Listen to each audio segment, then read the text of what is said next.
শীতের সকাল, তার ওপর আবার প্রচুর কুয়াশা। এমন কুয়াশা এই বছর আজকেই সবচেয়ে বেশি পড়েছে। এখন ৯টা বাজে, তারপরেও কুয়াশা কিন্তু কমে নাই। রোদও আছে, কুয়াশাও আছে। তাই আমরা ৩ ভাই বের হলাম সরিষার ক্ষেত দেখতে। কারণ কুয়াশা বেশি পড়লে সরিষা একটু ভালো হয়। এ কারণে সরিষার ক্ষেত দেখতে বের হলাম।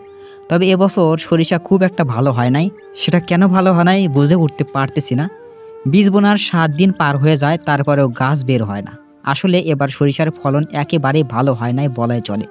২ বিঘা সরিষা বুনেছি, ১ বিঘা অনেক আগেই বুনেছি।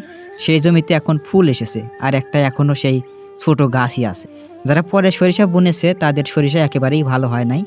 যেখানে আগের বছর বাম্পার ফলন হয়েছিল সরিষার, এবার একেবারেই ফলন হয় নাই। তবে এই জমিতে একটু অগ্রিম সরিষা বুনেছিলাম, এ কারণে মোটামুটি আলহামদুলিল্লাহ ভালোই ফলন হয়েছে।